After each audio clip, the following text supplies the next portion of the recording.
Isipin ang pamumuhunan ng isang kapalaran upang baguhin ang bahay ng bansa ng iyong mga magulang na nangangarap ng mga sandali ng pamilya na ibibigay. Iyon mismo ang ginawa ni Ana, nang walang pag-aatubili, nang nalaman niyang walang laman ang bubong at nagbabanta ang mga dingding na bumagsak. Pagkatapos ng lahat, anong ina ang hindi nais na makita ang kanyang mga apo na tumatakbo sa paligid ng hardin, huminga ng sariwang hangin, malayo sa aspalto at polusyon. Ngunit ang katotohanan, tulad ng madalas na nangyayari, ay gaganapin ang isang mapait na sorpresa.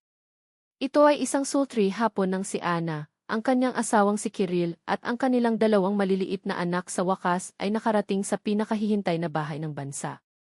Ang landas, na minarkahan ng mga jam ng trapiko at inaasahan, ay tila hindi nagkakahalaga.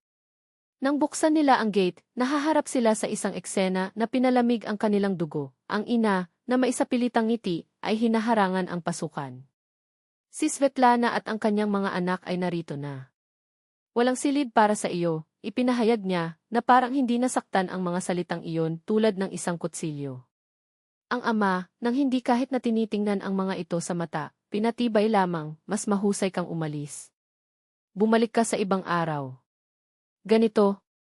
Naramdaman ni Ana na nawala ang lupa sa ilalim ng kanyang mga paa. Halos kalahating milyong riis, bawat penny na save na may pawis sa loob ng 3 mahabang taon na nakalaan para sa pangarap na pagmamay-ari ng isang bahay, natapos sa pagkukumpuni. At ngayon, nang walang babala, nang walang paliwanag, tinanggap sila bilang mga nanghihimaso.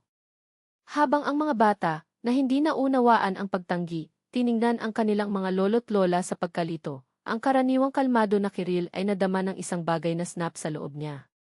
Sa pamamagitan ng isang matatag na kilos, kinuha niya ang kanyang cellphone at, nang hindi nagsabi ng isang salita, kinuha ang kanyang biyenan sa isang sulok ng bakuran. Ang nangyari sa susunod na 5 minuto ay nagbago ang lahat. Si Ana, sa pamamagitan ng bintana, ay nakita ang ekspresyon ng kanyang ama na mula sa kawalang interes sa kahihiyan.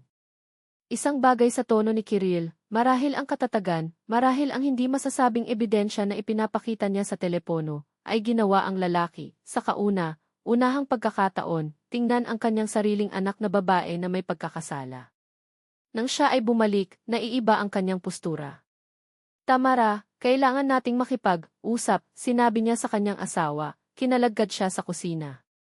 Ang mga murmurs na sinundan na sumunod ay bantas ng protesta ng ina, hanggang sa wakas, lumitaw siya ng isang sarado, ngunit nagbitiw na mukha. Svetlana, anunsyo niya, na may sapilitang pormalidad, tila nagkaroon ng hindi pagkakaunawaan. Ang aking anak na babae at ang kanyang pamilya ay nagpaplano din na manatili dito. Sa palagay ko maaari kang manatili sa bahay ng iyong kapatid, di ba? Nabubuhay siya ng napakalapit sa di. Ang babae, napansin ang pagbabago sa hangin ay hindi nagtalo. Sa mas mababa sa 1 oras, siya at ang mga bata ay nawala, na kinuha sa kanila ang bigat ng isang sitwasyon na hindi dapat umiiral. Habang tinulungan ni Ana ang kanyang mga anak na makayanan sa silid na magagamit na ngayon, isang tanong na patuloy na nag-ring sa kanyang ulo. Kung paano may kakayahang tumanggap ng pera ang mga tao para sa mga renovations, pagkatapos isara ang kanilang mga pintuan sa mga tumulong sa kanila. Ngunit nang makita ko ang paghinga ng Gleb na may kaluwagan sa sariwang hangin at si Polina na naglalaro sa hardin, alam ko na, sa huli, ang labanan ay nagkakahalaga. Hindi dahil sa pasasalamat ng mga magulang, na malinaw na mayroon pa ring presyo, ngunit dahil sa mga ngiti ng mga bata. At ito, walang hindi pagkakaunawaan na maaaring magnakaw. Habang siya ay umakyat sa malaking silid, tulugan sa itaas na palapag, ngayon ay hindi maipaliwanag na renovate, na may bagong wallpaper, modernong kasangkapan at kahit isang telebisyon na itinayo sa dingding. Nadama ni Anastasia ang bigat ng bawat detalye.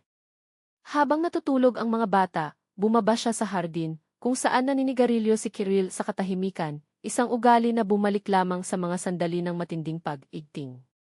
Umupo siya sa tabi niya sa kahoy na bench at tinanong ng Blanco, ano ang sinabi mo sa aking ama?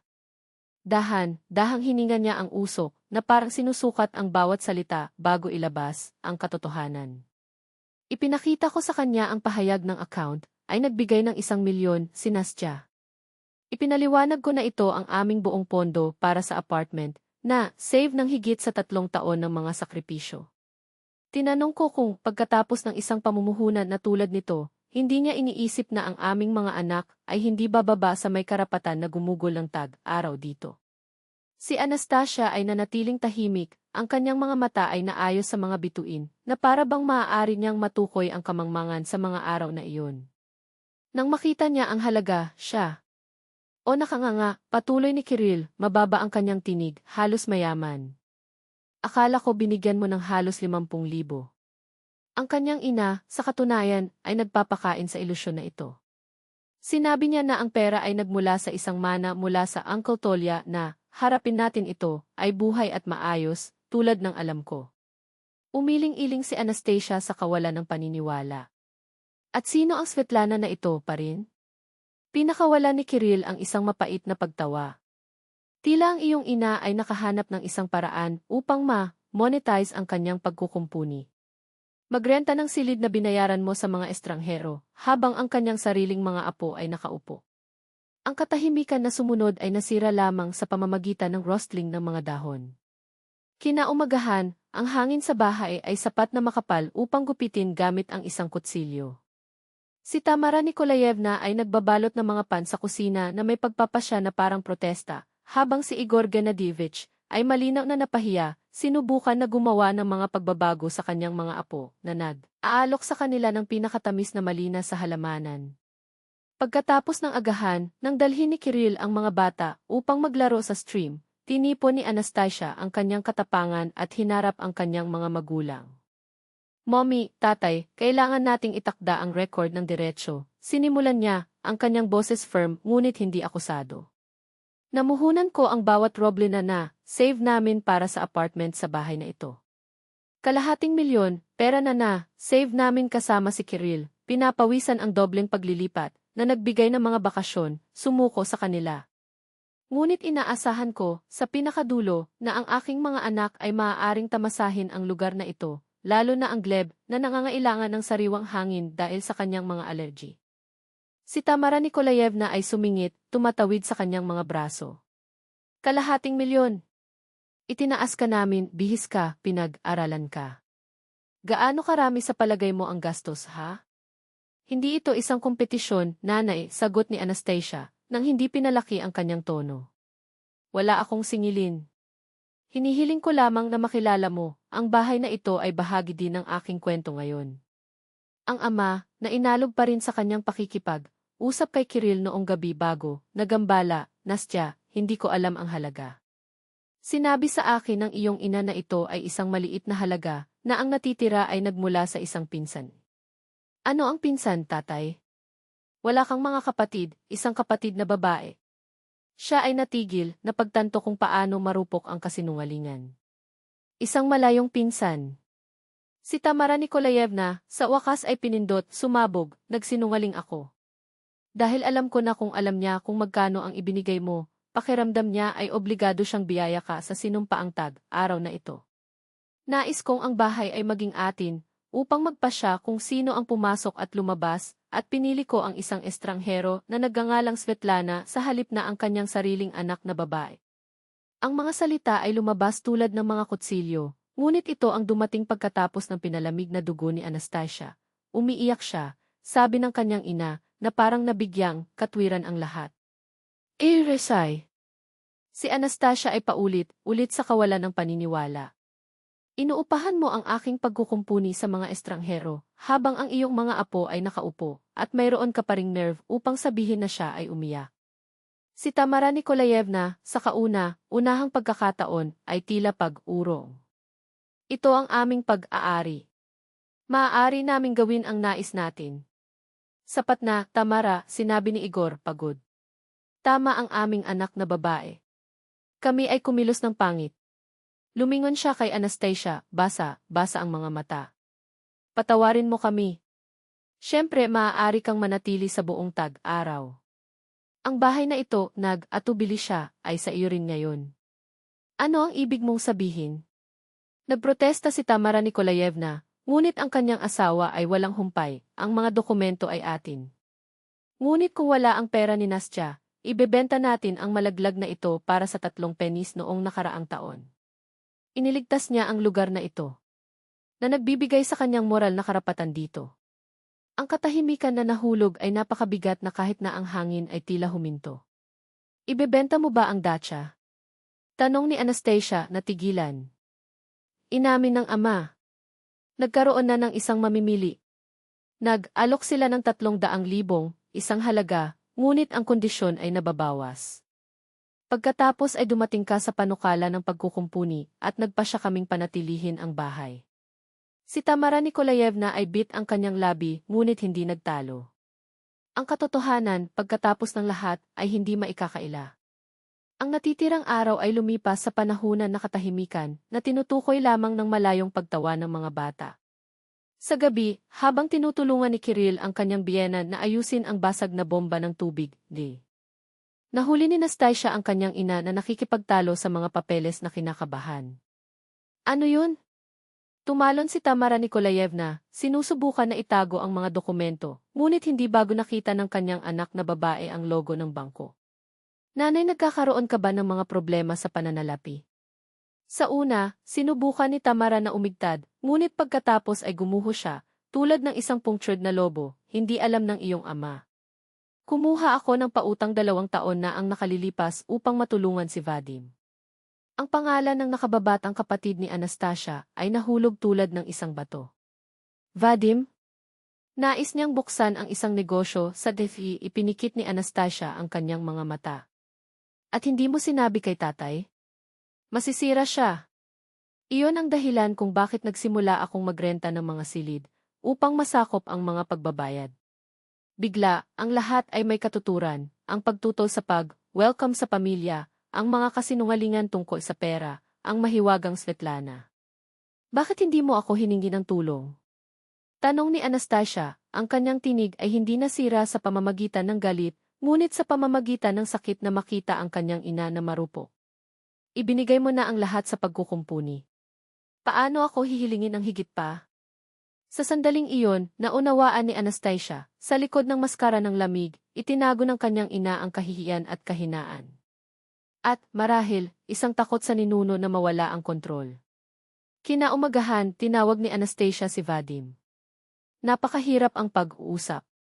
Una niyang tinanggihan ito, pagkatapos ay ipinangako na magbayad, kapag ang mga bagay ay gumaling, hanggang sa siya ay lumubog sa mga pagdadalamhati tungkol sa kanyang mahirap na buhay.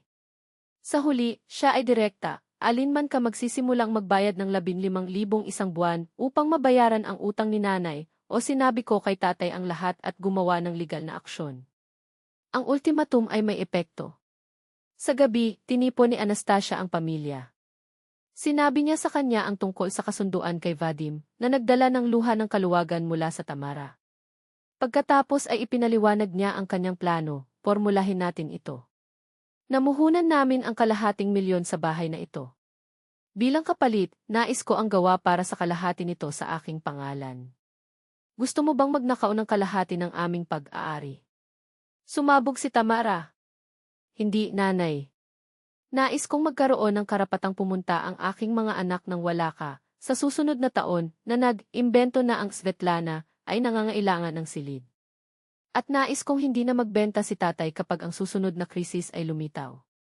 Sinasalamin ni Igor Gennadievich, pagkatapos ay tumango, makatarungan iyon. Gagawin namin ang donasyon para sa iyong bahagi.